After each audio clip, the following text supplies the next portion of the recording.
invite, ladies, welcome, I beg your pardon, the Deputy CEO of the TMA, Madam Allen Asiimwe, as she walks us through I Like My Coffee Black, Trade Today and Trade Tomorrow, the realities. Please, a round of applause.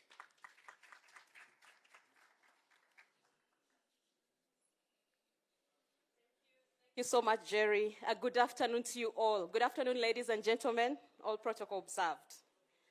So I'll call my panel up very quickly. As you can see, it's a coffee table. We're going to do a lot of gossiping and chatting, but also hopefully come up with some solutions.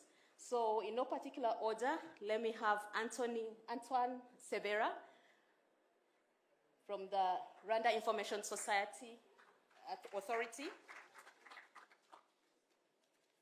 I'll have Moses Kemibaro, the founder and CEO of Dotsavvy, one of the leading voices on tech in the region. I'll have Bernice Omiunu, sorry, accents, founder Women in Blockchain and working a lot on inclusion and innovation for women. And finally, last but not least, we'll have Gabriel Negatu, TMA board member and also a member of the Atlantic Council. Welcome, Gabriel.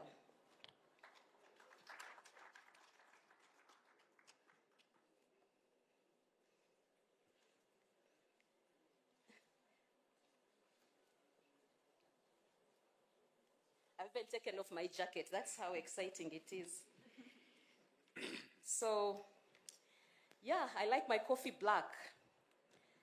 What we aim to do with this session is really have a frank discussion of trade today, trade tomorrow, what is not being spoken in the room, and what we should be talking about. And I want to start by asking my panel, before I set the scene, this is a bit of gossip about this morning's session. What is your take? What did you take from it? What do you think was said? What do you think wasn't said? What would you have wanted to be said by the leaders and policymakers on digital and on trade in Africa? Moses, you first. Thank you very much. I think for me, the reality is that as things currently stand, it's incredibly difficult to trade amongst ourselves, even more so than what we see when we trade with international partners in other countries like Europe and so forth. So for me, I think the main thing I would say is that we need to figure out how to leverage digital trade in a manner that's more aggressive and possibly with better regulations and sort of lower the barriers and the friction that would open up digital trade in a much more substantial manner, but also in a way that is easy and sort of at a transactional level cost effective. Yeah, totally. And we had the Secretary General say we can do better. We certainly can do better for women. We certainly can do better for young people. We certainly can do better for Africa, because with all the money that's being poured into trade, we are seeing the numbers not shifting. And Bernice, your take from this morning.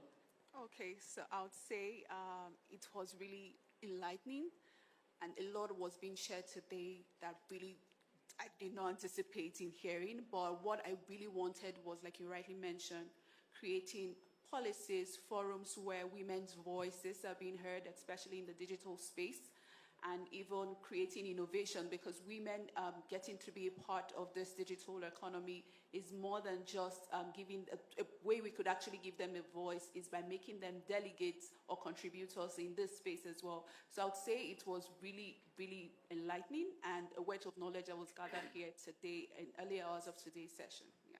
Thank you. And Gabriel, what was your take? I know you're one of our foremost policy leaders, and you've done a lot of work. You've been at the other side. Thank you.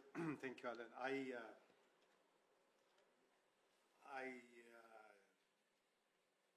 took some comfort in the discussion around what it's going to take to implement CFTA, and it was good. Secretary General was here, Afrexim, and the Prime Minister. So you had people from all walks, but different perspective, but there seems to be a convergence on what it's going to take to do that. So at least we are analyzing the problem. We may not get to the solution yet, but at least we are understanding the issues. No, I like that, and I think the Vice President from Afrexim said it well. He said we are dealing with a big problem. We can't do it alone. I always have an analogy of an elephant. Africa has the most amazing elephants, and elephants are huge. You can't bite an elephant and eat it in one go. Can you? Africans, can you? You have to take it. If you had a riddle, how do you eat an elephant? Piece by? And you have to be together. It takes a whole clan to eat that one elephant. So it takes all of us. And I liked that conversation around what we can do to actually drive Africa's trade. It's not going to be one organization.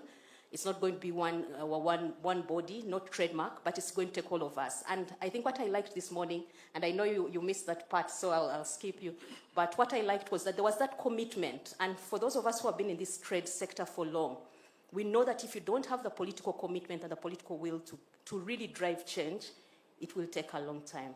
Organizations like ours at TradeMark, we do technical solutions. We do lots of good stuff, digital stuff, infrastructure, working with women. But if you don't have the political will and the political momentum, it takes a challenge. And so, ladies and gentlemen, this afternoon, this session of I Like My Coffee Black is really about taking a deep, in-depth look at what we can do for trade. I have the privilege of working across 20 countries in Africa, and I do get to travel. And much as I see a lot of optimism, there's also a lot of frustrations. One of the biggest questions I'm being asked again and again is, but why aren't the trade volumes growing?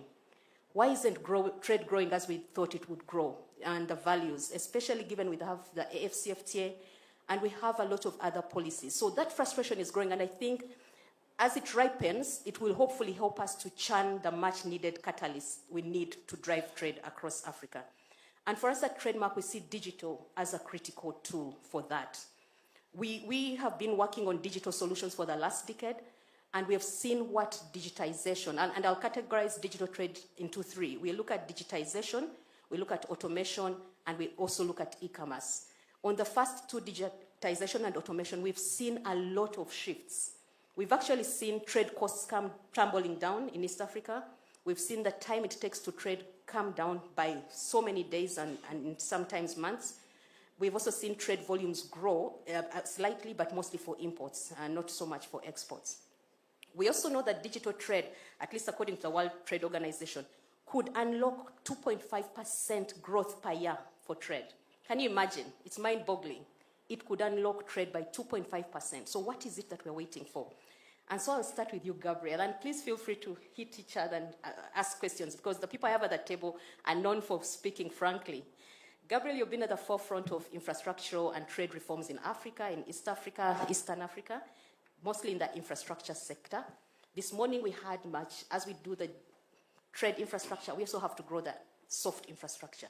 The intersection of trade, infrastructure, digital infrastructure to power the digital revolution is huge. We are talking about digital energy to power those servers. We are talking about, it's huge. Where do you see this happening, and how do you see this happening? Let me get the question again. Sorry. Yeah. The intersection between the we have to invest heavily in digital infrastructure. It's not just going to happen overnight. We have had all these small initiatives, and yet, as the SG said, by 2035, we are going to need, I don't know how many servers, how many hubs, just to power digital trade. So where do you see that, how do you see that happening, and especially financing all these huge investments that are going to be needed? Yeah, good. Thank you. Thank you, Allen. This is an interesting time to be discussing where this intersection is going to be, because, if you step back about 2 decades or a decade or two ago, the primary focus on infrastructure was largely around hard infrastructure, roads, ports, railways, and transmission lines, and so on. And what has happened in the last decade or two is the playbook has changed, both in terms of content and financing. So this new generation of infrastructure we're talking about now to catalyze and enable trade is largely the new generation of infrastructure. And there you're going to need a big dose of infrastructure that either has been weak or is non-existent. So you've got the core elements of the digital economy that is going to require everything from, internet servers to mobile phone, what do you call it, towers and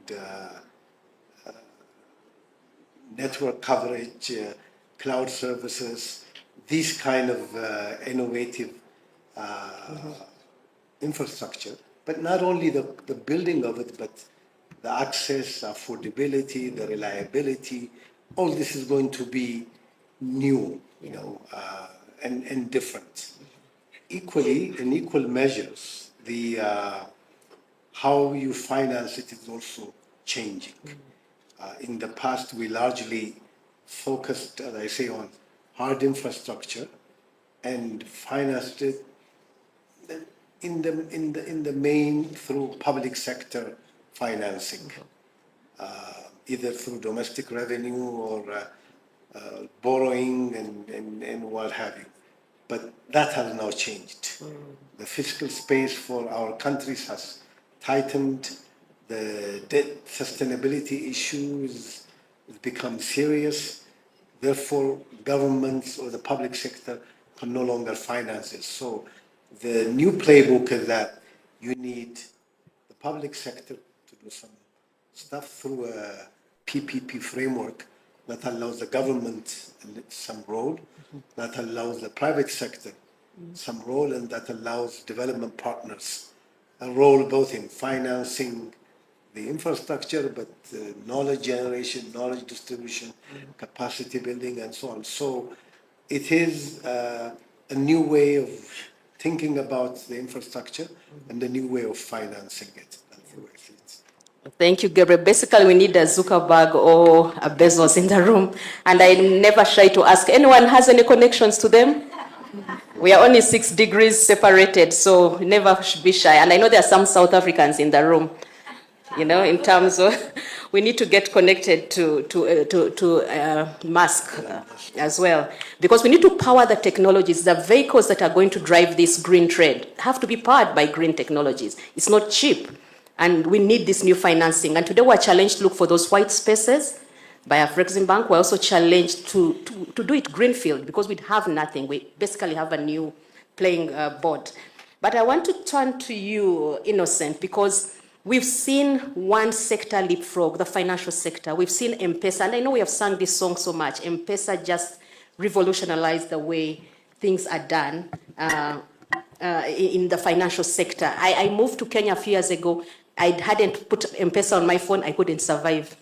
Even the taxi driver, nothing, I couldn't do anything.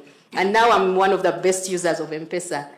So, Innocent, there's whole conversation around the role of government in digital trade and data privacy. And again, this morning we had the question around how much can you control this flow of data, Because if you try to control for national security or personal data, you're missing the point. The bigger picture is the commercial data we need to be looking at. Tell us your experience and where you're seeing that sweet spot. Thank you very much. I think there is a balance that we have to strike. There's a lot of innovation that we can unlock with the data. You mentioned that over the last decade or two, we've been making a lot of investment in digital transformation, different systems that were built. So overall, people, when we started this conversation about data protection and privacy, people got a little bit scared. And it was because we had a vacuum at that time. We had the GDPR on the European continent, and a few countries started the conversation. So it was like we stopped by default. Through the legislation, we published the data protection and privacy law. People, instead of opening more, they started even to restrict and say, now, what am I risking if I disclose any information? So we had to think beyond that. One of the way is not only focus on the policy, but try to see early use cases and proof of value that you can unlock. So we started by doing experimentation. You show the value of the data in different government sectors, raise interest in the public, raise interest of people who are actually custodians of those data. And then we moved in parallel with the policy in place. You have a data protection in place. You start training the people. And now they start seeing the potential that we can have, and they're getting encouraged to share more data. So it's that balance that we need to strike on the legislation, on the use cases, together with the infrastructure that has to be put in place. As you say, we have to jump on many discussions. On the infrastructure, just to show you a gap in terms of data center, what we have in the US, they have about 2,000 data center. Africa is nowhere close to where we are, so there's still a big infrastructure gap that we need to address, and the infrastructure are built a little bit going to the sea. Similar to what was in the colonial times, the railways, the roads, so we are going to the sea to reach the submarine cables.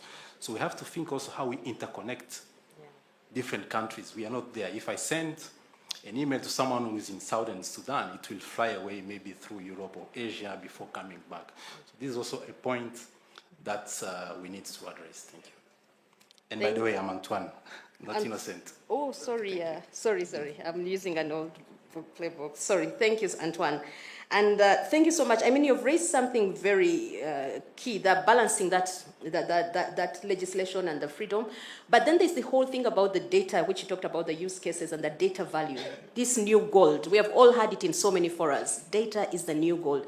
Why isn't there a gold rush? Why aren't we rushing? We know it can help us leapfrog. We know it can get us across, to the promised land. Why isn't there a gold rush? And I'll turn to you, Moses. You've been quite vocal. You've been quite outspoken on these issues. There's this whole thing that came out this morning, the implementation gap. There's the trust deficit, but there's also the implementation gap between policy and practice. What is wrong? What is missing? Why aren't we actually driving data, digital innovation and technology and supporting as it should be to get us to that promised land? I think there are a number of factors. As somebody who's been a practitioner in this space for over 20 years, I think for the longest time it's been financing. If you look at just now the AI era that we're now living in, the amount of billions of dollars being deployed by companies like Meta, companies like XAI, Elon Musk, and so forth. I mean, to the order of, I think now they're going to be putting down, I think, hundreds of millions building out this new AI infrastructure. And for me, probably that's the biggest opportunity, but also the biggest risk for Africa, because the reality is that we don't seemingly have those resources to play at that level. Number two, a lot of the systems and platforms that are being deployed on these systems are not designed or do not take into consideration the African perspective, right? So we have this risk where even if we do have data, the platforms have not been tuned or modified to work for us. Yeah. But though we're seeing early signs that there is something happening, I think if I look at the Kenyan scenario, we have about 5 or 6 significant data centers on the ground. We're handling what they call hyperscalers, top companies like Netflix and Microsoft and Google's and all are coming into the market. We know Microsoft is going to be deploying with GE 42 $1 billion data center in Naivasha, which is going to be a green data center. So as much as we are behind, we are seeing this proliferation across the continent, by the way, where data centers and cloud services and all are starting to catch up. The other thing I think that we have working for us is our talent. We have an incredible talent pool of young Africans, many of whom are self-taught online, learning how to code, learning how to do data science and other things. And we're also seeing a proliferation of schools and academies that are actually giving them specific skill sets in these areas. So I think in the next 5 to 10 years, the story is going to change a lot in terms of the talent piece, the infrastructure piece, but ultimately we also still need direct investment to build out this infrastructure, what we call the cloud, because ultimately it's predicated on data centers. Totally. I mean, I didn't understand half of what you said. It was very digital, but it made a lot of sense because we must get there. One of the things I know for Africa to grow, the know-how and the tech must grow and the talent. And we're blessed and privileged to have Bernice, one of our homegrown talent, who has dived right in. Blockchain technology, you're trying out this, you're trying to create, you're trying to innovate, you're saying we need to get women engaged. Tell us about your experience and the potential digital has. And then I'll come back on some of the issues you've raised on the sea cables run, we're still looking outward and not inward. You've also talked about the copycat, and I know ECDPM, I know they're in the room. Bryce. They've done a study recently on cross-border data transfers, and one of the biggest challenges is that we are copycatting and we are not looking at African context. So I'll take you up on those two issues. But first, Bernice, your experience and where you see the opportunities. Okay, thank you very much. So like was rightly mentioned, I currently lead Women in Blockchain Africa, which is a decentralized technology promoter where we empower young girls, women to take the forefront in digital decentralized technologies. Beyond, for us, is beyond just building or educating these women, is making them empowered enough to build decentralized technologies on their own. And in summary, things that would solve the lingering problem that we experience in this continent. And one way we do that, having been aware that decentralized technology and blockchain is still in its early stages, we try as much as we can to first create the awareness, because we realized that when we go to rural areas and even local communities within Africa, we realize that people, not only women, they still feel that decentralized technology is either a crypto scam or it's basically just cryptocurrencies. But then we try to enlighten them that it's beyond just the decentralized financial bit of it. Decentralized technologies cuts across DAOs, which is decentralized autonomous organizations, and they can also build as little as agricultural, in the agricultural sector, they can also build solutions, decentralized solutions in that bit. And permit me to give a brief illustration by me saying decentralized marketplace and even decentralized farm or agricultural in the agricultural sector. So there are some innovations such as the agri-tech ledger, where women put together all of these innovations. They create a decentralized marketplace where people, women, are not just women, people involved in trade, they put up their products on the decentralized marketplace, and people from across the globe have access to this platform, and they make exchanges, they purchase, they either sell, they buy, no intermediaries in between. So it's beyond just them having access to this market, it's getting them more yield and getting sustainable solutions or even monetary benefit at a high cost. And so in just to top into that, like I'll just try to hit the nail on the head by saying, for us, creating the awareness is one, and also making them feel comfortable and believe the fact that they can build innovations in this ecosystem and beyond just the decentralized finance or cryptocurrencies bit. Yeah. Yeah, thanks, Bernice. And we at TradeMark have worked quite a lot to build trust of cross-border traders and women with digital solutions. We have seen firsthand the power they have to really lift these communities, both out of poverty, but also to include them. One of the platforms we've done is iSoko, iMarket. Soko is market in Swahili. And we started it last year, we launched last year, and we have around 80,000 traders. It's like an Alibaba of sorts. We are yet to put the payment platforms on. But I also know with IOTA, we are doing quite a lot on the TLIP. You saw it today. I think the biggest challenge I'm facing, and this is not just to you, it's to all of us, the scale. How do we scale these good, innovative initiatives that at country level, they are localized? How do we scale them across a continent of, within the next decade, 1.2 billion people? What is it that we're going to do to leapfrog and scale these amazing initiatives? And I would take you first, but please feel free to come in on the scalability. Okay, so one way that these innovations will scale up is firstly the government having to embrace these technologies. In Nigeria, for example, they currently put a ban on the decentralized financial part of it, making use of Binance and whatnot. And I'm still going to echo the fact that it's the lack of awareness and understanding of the potential of this technology. So when the government, they realize that they realize the full potential of this technology, I feel, and they are communicated properly to what it holds in the near future, they would embrace it, and bringing about policies that is all embracing, and still echoing the fact that it's beyond the government to private sectors, NGOs, they need to collaborate together, and they need to partner together to even making this technology become accepted globally. And the very moment where the government body, they embrace and accept this, scaling will not be so much of a hassle.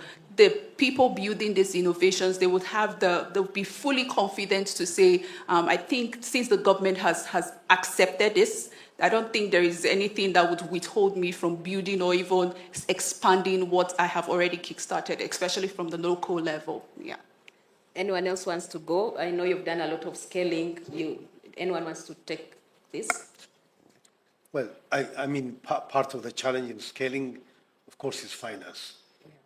These projects, these schemes work best at size, but when you try to scale, then this issue of access to finance, capacity, and all the usual thing. But now with digitalization, it's a new frontier, and the lower you go to the smaller entities, the less IT enabled they are. So you're really challenged to bring them up to par and get them to use the process. But financing is clearly, and then policy regimes, the policy environment within the country, as the sister mentioned, governments don't embrace new technology quickly.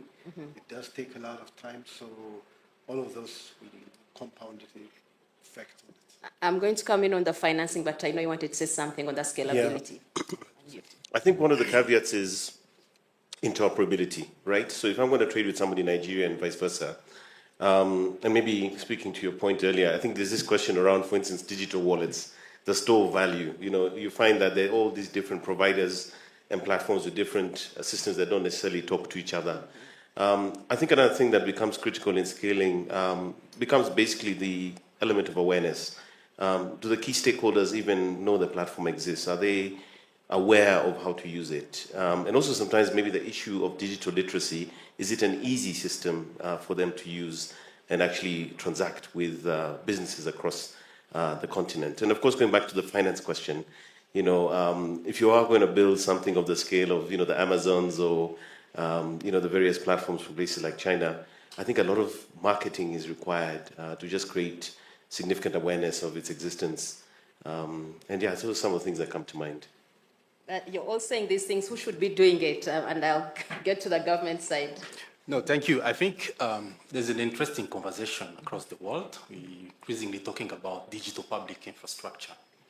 And there are three components: it's digital ID, digital payments, and exchange of data.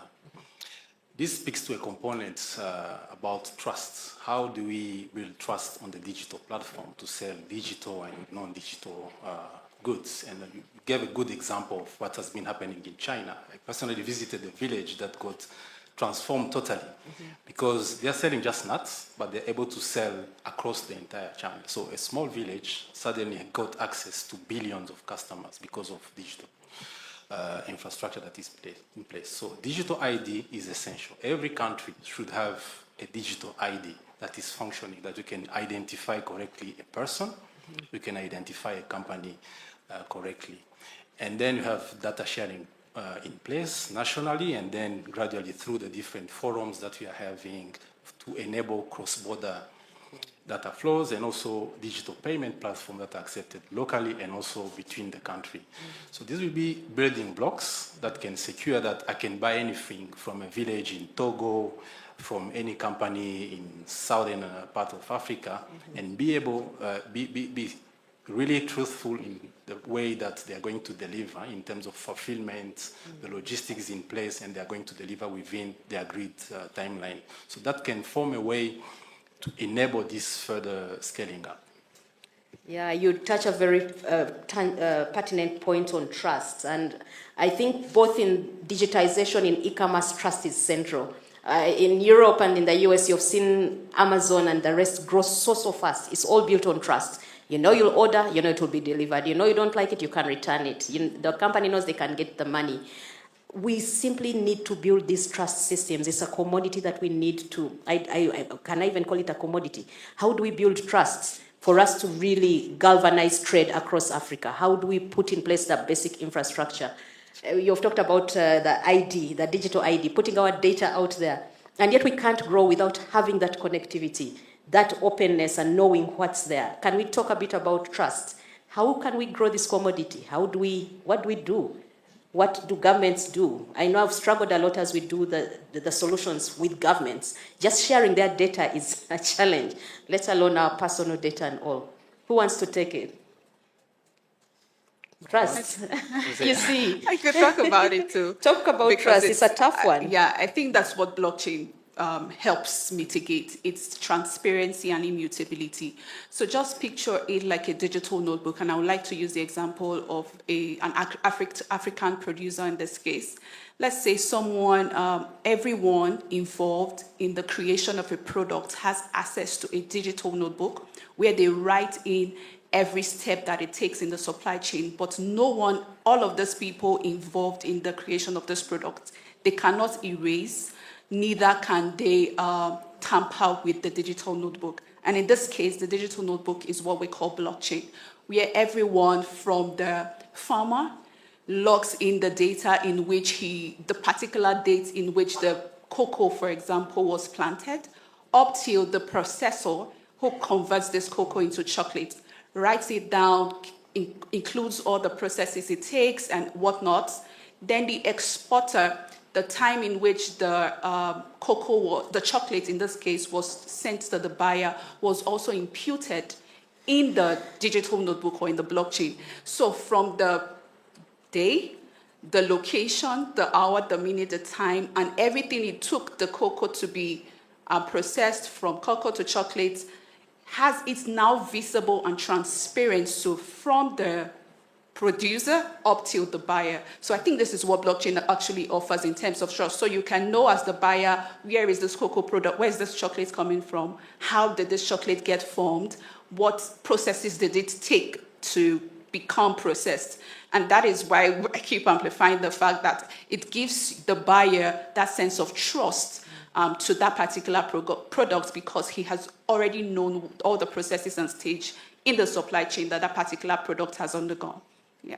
Yeah, it's a key one. And as Africa struggles to get into the global supply chain, as you heard, we're only 2% of global exports. We are struggling, and with the regulations that are coming in place globally, especially on green, on supply chain, sanctity, we are finding that we are going to lose out on more market. I'll give an example of the cocoa sector that you've talked about.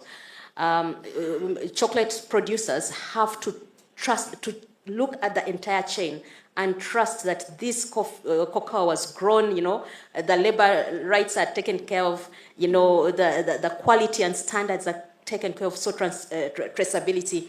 And without blockchain, I don't think we'll have a chance. And I think, I hope all of you can listen in on our session on TILIP, because that's what we are trying to do for the continent.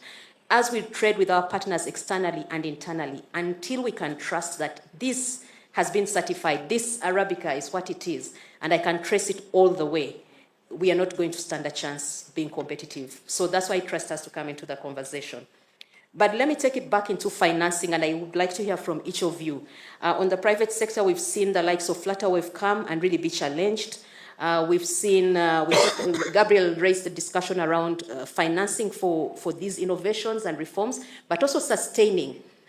Can we take any money that's out there? We have seen some of the reforms that are coming are actually going to make trade more expensive, because we are seeing a huge premium attached to these inventions. Let me give an example. If you're going to invest in scanners at each border, you're finding that those investors are going to charge, say, $100 for your cargo to pass through. And on both sides of the border, that's already $200. And that's not the only cost the transporter is paying. So should we take any money that's out there?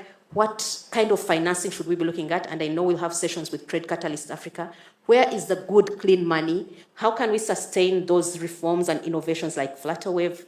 Many of them have really hit a roadblock. Where is the money? Show me the money. Gabriel, I'll start with you and then take it round. And I know you're doing a lot of reforms on the government side. Well, financing these new innovations, of course, is going to take some innovative approaches. As I said earlier, the traditional publicly financed initiatives don't apply today. So it's going to take a healthy... But where is this money? The new approaches and the new money, where? Well, you've got money in the public sector, so some domestic resources. Governments increasingly are now reluctant to borrow to finance these initiatives, and partly because of the debt overhang. So mostly domestic resources, which is not going to be much. Then you've got the private sector. Now, many of these initiatives have a very good return on investment. ROI on any one of these initiatives is such that private equity funds, venture funds, what have you, are all eager to come in. But there are things that government needs to put in place. Policy regimes, regulatory frameworks, enabling environment, those policy and regulations that government needs to put in place. But if that happens, I'm certain there is enough clean, good money chasing after good products. This project, what is it, Tupperware, was it in Nigeria, the company that you mentioned? Flutterware, yeah. That, I think, Alan, is an outlier. It is not your standard approach. There are several others who are doing well. That has, from what I understand, other issues that are not directly related to the performance of the company, but there are enough resources out there, private resources. You've got a mix of public money, private sector money through a PPP framework, and the government has a very important role to play here in terms of making it happen. You talked about trust. There's a big deficit on trust around PPPs. You can count with one hand the number of successful PPPs in this continent, and part of it is financial, but part of it is trust, corruption, and all this. So once you clear the deck of those issues, then I think there is enough money, and then development partners also have a role to play, both in terms of supporting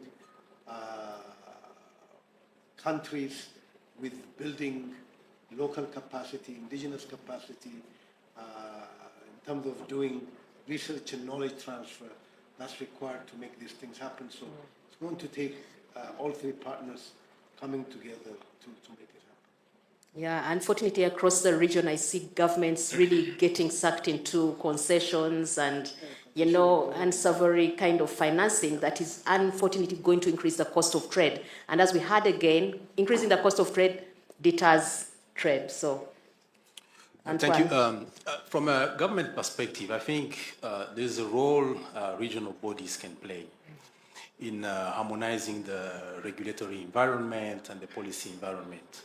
So as we become more attractive for investment, if you're talking about huge investments that we need now in digital infrastructure, you mentioned about billions. AI is going to ask for a lot of investment that no single country will be able to put forward as a government or even attracting it as a single country. So we need to look at how we enable cross-border data sharing so that we attract investors, the hyperscaler, not looking at a single country. But if you have the environment for cross-border data sharing, we can have mutual recognition of single digital ID, harmonization of our security policies, then they can see a much bigger market, probably at regional level and going forward at continental level, which the CFTA can actually enable to attract more investment. So money might be there. We've seen some inflows also in the startup ecosystem, Nigeria, I think South Africa, Kenya, being at the forefront. There are some people who have money, but they'll say, what is the regulatory environment? How can I grow my business to actually have 1 billion of customers instead of only 13 million? Thank you. So have the environment in place, predictability, certainty, trust, and then money will flow in. So we really still have a lot to do in terms of that, building the ecosystem. Absolutely. Okay. Moses? So personally, I'm a bit of an old school entrepreneur, meaning that I started my company at the time there was no financing.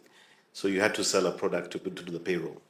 When I meet our young innovators today, all I hear them talking about is raising around. It becomes their lives. Last week, I interviewed the CEO of a company called Mawingu on my podcast, and they raised, I think, a total of about $20 million. And he said that I spend 40% of my daily time is focusing on raising a round, raising rounds. And for me, it's kind of ridiculous, but that is the conundrum, isn't it? That you can't grow without the financing. You have to put in as much time as you need to raise the rounds. But here's the irony. If you look at a market like Kenya, and I asked you, where does most of the money go? Which asset class soaks up most of the money in the economy? It's normally in plots of land. Land that's often sitting barren, undeveloped, and there's billions, possibly of dollars worth of land in the country that is owned, that is not mobilized or producing any value. So I think inherently, a lot of that value actually exists in our economies, but it's possibly sitting in a different asset class. And we need to start thinking about what people perceive and appreciate and know about the opportunities that are presented by things like digital trade, and more importantly, technology-based platforms that potentially have a much higher return on investment going forward, such as this AI era that we're going into right now. Yeah, thank you. I've seen people trying to raise those rounds, time and the angel investors coming and all. But Bernice, over to you. And then I'm going to open it up for a few minutes to hear from you, our living room audience, and to just see what solutions are out there. I was recently in a panel where we were told Africa is about NATO. We are a NATO session. And I know, Joy, you were there. We're told it's about no action, talk only. And I said, no, we are not NATO. We are actually all about action because I've seen it firsthand. So I want to hear from the audience after Bernice comes in. Okay, I think he just made the point I was going to make, especially with regards to AI and blockchain too, and in terms of building finance. But then, I'll just leave it as it is now. They really hit the nail on the head in that bit. I mean, there is no way out. So I was recently in Dubai. If we are not talking about big data, we are not talking about AI and the role it could play in helping us unlock trade. Just think of the volumes, the metric tons that are coming into the region and what we are looking at exporting. We can't do it without deploying AI, just looking at the volume. So I'll open it up. We need to hear from you, our audience. I know there are a lot of experts in the room. I don't want to pick on any, but Bruce, I know you've done the cross-border data and you have some issues there that you'd want governments to listen to. Anyone? Anyone who wants to have a take? Are you all sleeping? Please take some coffee, and we have some amazing coffee powered by women, If there is none, can I just close it with a panel in the next round? Okay, if any questions come up, I'll get back from you. As we wrap, the number of issues we haven't looked at, especially around data governance and the kind of institutions we need at the continent to be able to drive this new reform around digital. With M-Pesa, it was like a horse running before the cart. With the digital trade, we have an opportunity to actually put the frameworks in place, to put the governance structures in place, to put the institutional frameworks in place. And I don't know if any of you has any thoughts around it or what it is we could do, or any thoughts around what it is we need to do to really catalyze digital trade for the continent. I'll start with you, Bernice. Okay. So I would say in order for us to continue with it, I will still have to echo the fact that we need more advocacy. We need more education about the potential of decentralized technology, especially how much of it can impact the digital, the trade sector. And by, like I mentioned, education and awareness, we cannot deny the fact that that is very key and necessary in making sure that people, Africans especially, adopt this technology. So having educated, we still need collaboration from, like I mentioned, the private sector, NGOs, and the government bodies, because there are so many unlocked and untapped opportunities in adopting this technology, honestly. And the more we get to create the awareness, the more we get to see collaboration, the more we get to implement policies or even implement this policy. I just recalled from the previous panel session that we have a lot of policies already on ground. What is missing out is people who should take the forefront in implementing these policies. So The more we do that, I know for sure that the digital trade, especially in Africa as a continent, will see an exponential increase and improvement. Yeah. Thank you. Yes, Moses? For some reason, I'm reminded of a program I attended many years ago. And there was a case study regarding the time that eBay tried to enter the Chinese market. And what happened is when eBay went into China, they simply changed the language of the website from English to Chinese, but they did not take into consideration the local nuances, such as the ability to negotiate and haggle for the price of a product before you buy it. Meanwhile, there's a company called Taobao, similar to eBay, that completely killed them in the market to the point that eBay left China. What's my point, right? The market leads the uptake. The local context is defined around how people do things. And increasingly, I find that after doing a lot of this for many years, that we need to start finding our own unique formula, which is not to try and mimic what maybe Amazon is and other platforms, but if we look at how we, like you talked about Isoko, how do we typically engage in trade and business amongst ourselves? And as we sort of explore and build some of these platforms for a Pan-African context, are we taking into consideration how Africans engage, and more importantly, even the way that we use things that weren't meant to be used? So one of the things we see in Kenya is that a lot of trade happens on WhatsApp, which is strange. And then the young kids who use Instagram to showcase their products, they communicate with you on WhatsApp, and then they do a transaction using M-Pesa.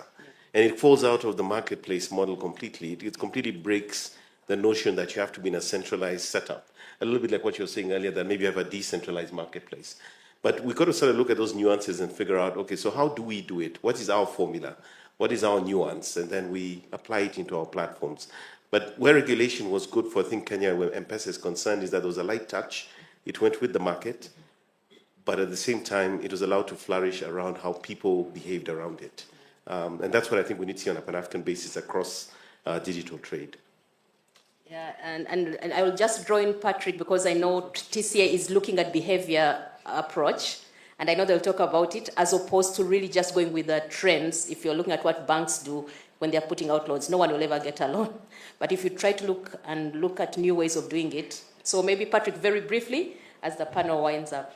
Thank you very much. Patrick Obath is my name. I'm a mechanical engineer, but I want to ask a question about these guys. Everybody's talking policy leading innovation. And I get concerned when everybody's talking about policy. In this digital age, when you're talking about innovation, the minute you put a box around it, you can't innovate. So are we trying to legislate something that we don't know and then killing the opportunity? And this goes back to M-Pesa. M-Pesa, they tried to actually regulate it before they knew what they're trying to regulate. And even today, M-Pesa is not regulated because they don't know how they can regulate M-Pesa. It's a platform at the end of the day. So are we going through all this discussion around creating a continent-wide platform opportunities when we really need to remove policies completely and make it work and then regulate it? I mean, spot on, Patrick. That's what I'd written here, disruptors. When he started speaking, immediately I'm like, we have to disrupt. People, we can't grow as we are growing. We must disrupt. And Patrick is spot on. What is it going to take to disrupt? And I know the government is not the best to ask about disruption. But what is that sweet spot you're going to give to let leeway for? And I know Rwanda really is like a role model in terms of innovation. Your young people out there, they are building. I think for me, the issue I see with Rwanda is how you can scale, how you can connect the dots with the rest of the continent. But over to you. Yeah, no, thanks. And I'll speak a bit also to the question from Patrick. Definitely, as policymakers and regulators, we need to face the truth. Technology always moves faster than regulation. And we've learned about it some time back, and we started putting in place sandbox environment. I'll give an example. We wouldn't have had blood delivered by drone if we had to sit down and write a policy. So we did it into sandboxing. And recently, last week, we passed our fintech strategy. Financial sector is one of the most regulated. You can't get totally rid of all the regulation because you're dealing with money of the people. So what they did, they have put a sandbox regulatory environment, and since then, almost 50 companies were able to go and graduate, and they're going to get a PSP, Payment Service Provider license. So it's to see how we have agile regulation rather than getting rid totally of those regulations, but the courage of policymakers and regulators to put, an environment that will let new ideas flourish and actually be an enabler rather than being, someone who is blocking those innovative ideas. I love it. I'm such a disruptor that when I find other disruptors, I love that. We have to disrupt the status quo. We can't let things move as they are. And I get quite frustrated at times. And I keep saying, where am I going to get those allies who can, and I've had this sandbox thing so much, so I'll come back to you to learn more about how we can create more sandboxes for that free thinking and that, opening up spaces. And Gabriel, over to you as we close. No, I think mine is just to acknowledge, but with caution. Yes, there is a lot of opportunities out there, and it's you can almost taste it because it's there. But between here and there are a lot of issues that need to be addressed, particularly on the side of government. I think this morning we talked about taxes. How do you regulate and tax this? Given that VAT, the primary source of revenue for government, and VAT is paid at the point of sale, and now there's no point of sale. That has been removed. But you've ordered your product online and you received it online. So government hasn't had a chance to digest this and come up with this. Hence, the default is to oppose it. And there is a need for advocacy constituency. I think you mentioned advocacy earlier, to make sure that government understands what it understands and understands what it doesn't understand, and help them think this through so that they don't become a stumbling block but become an enabler. Thank you so much, Gabriel. Thank you so much to the panel. I think you've heard it. We must, we must advocate. We must create sandboxes. We must, what did you say? Acknowledge with caution, move with caution. But we also must be, I like the one called the old school entrepreneur, but we need to go out there and do it and take action. For us at TradeMark, there's quite a lot of exciting stuff we are doing across the continent. In Djibouti and Ethiopia, we're trying to connect the corridor through a regional electronic cargo tracking and more visibility for the corridor. We've done the iSoko for women traders and youth traders to access a market, an e-market where they can sell their goods. We are still struggling with the last mile delivery and payments. In East Africa, we have really done a lot of automation and digitization. And then the future for us is the blockchain technology and AI, how we can get more predictive with our analysis, how we can get more trust into the system. We see a lot of opportunities, but we need those advocates and allies to really drive the change, both within government, but also within the private sector. And as you do it, don't forget to take a cup of coffee. Thank you so much, and please thank my panelists. And that was Black Coffee, No Sugar, No Cream.